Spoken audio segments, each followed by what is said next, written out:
પર નજર કરી લઈએ જે રીતે બ્રેકિંગ આપની સામે આવી રહ્યા છે સીપીઆઈ અને આઈઆઈપીના નંબર્સ જાહેર થઈ ગયા છે નવેમ્બરના એના ઉપર એક વખત નજર કરી લઈએ નવેમ્બરમાં રિટેલ મોંઘવારી દર 5.48% એટલે કે 48% પર પહોંચતા આપણને દેખાઈ રહ્યો છે નવેમ્બરમાં મોંઘવારી દર 6.21%થી ઘટીને 5.48% ઉપર આપણને આવતો દેખાઈ રહ્યો છે જ્યારે કે આઈઆઈપી ગ્રોથની જો વાત કરવામાં આવે તો ઓક્ટોબરમાં આઈઆઈપી ગ્રોથ 3.1%થી વધીને 3.5% મંથ ઓન મંથ બેસિસ ઉપર આપણને આવતો જોવા મળી રહ્યો છે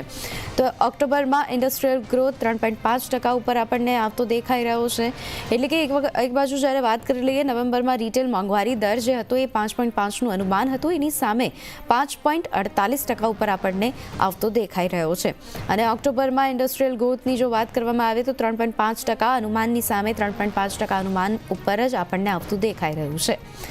અને આના પર વધુ ડિટેલ્સ લઈએ ઓસ્ટર કેપિટલના અતુલ જોશી આપણી સાથે જોડાઈ ગયા છે અતુલજી કઈ રીતે આપ આ નંબર્સને જોઈ રહ્યા છો આઈઆઈપી અને સીપીઆઈ બંનેના સીપીઆઈ ના નંબર્સ તો એકદમ એક્સપેક્ટેડ હતા એ પ્રમાણે જ આવ્યા છે 0.02% થોડુંક નીચે આવ્યું છે 5.50 ને બદલે 5.48% આવ્યું છે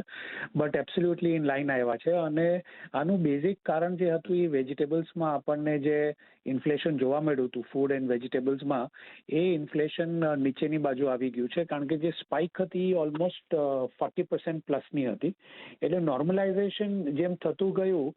વિન્ટરનો ક્રોપ આવતો ગયો તેમ તેમ વેજીટેબલ્સના પ્રાઇસીસ ઓછા થયા છે અને હવે એ ફર્ધર ડાઉન થઈ જશે આવતા મહિનામાં ડિસેમ્બરમાં એ ફર્ધર નીચે આવી જશે તો ઇન્ફ્લેશન આપણને 5%થી નીચે આવતા રીડિંગ્સમાં દેખાશે as far as IIP is concern આઈઆઈપીના નંબર્સ બેઝિકલી સ્ટ્રોંગ તો ન કહેવાય પણ ઇમ્પ્રુવમેન્ટ કહી શકાય કે 3.1થી આપણે 3.5 તરફ ગતિ કરી છે અને ખાસ કરીને ઇન્ડસ્ટ્રીમાં થોડુંક પોઝિટિવ આપણને દેખાઈ રહ્યું છે મારા હિસાબે ઇન્ડસ્ટ્રીમાં પણ બહુ ફોકસ્ડ અમુક જ સેક્ટર્સ છે જેમાં આપણને ગ્રોથ દેખાઈ રહ્યો છે ડિટેલ નંબર્સ આવવાના હજી બાકી છે પણ મારા હિસાબે જે વીકનેસ છે એ ટેક્સટાઇલ છે કેમિકલ્સ છે એ બધામાં આપણી વીકનેસ કન્ટિન્યુ રહે છે અને કન્ઝ્યુમરિઝમ સાઇડ છે દાખલા તરીકે રિટેલ રેડીમેડ ગાર્મેન્ટ્સ છે એમાં આપણને સારો એવો સ્પાઇક દેખાઈ રહ્યો છે એટલે ઓવરઓલ જોઈએ તો ઇન્ડસ્ટ્રીના આપણને નંબર્સ ખબર પડશે પણ થોડુંક ઇમ્પ્રુવમેન્ટ છે આઈઆઈપીમાં પણ આપણે જોઈએ ફર્ધર ડાઉન જો આપણે જોઈએ તો જે 8 કોર ઇન્ડસ્ટ્રીઝ છે એ 8 કોર ઇન્ડસ્ટ્રીનો જે ડેટા છે એમાં પણ આપણને ખાસ કરીને સ્ટીલ અને સિમેન્ટમાં કદાચ વધારો દેખાય ઇલેક્ટ્રિસિટીમાં આઈ એમ એક્સપેક્ટિંગ કે સારો એવો વધારો દેખાતો હશે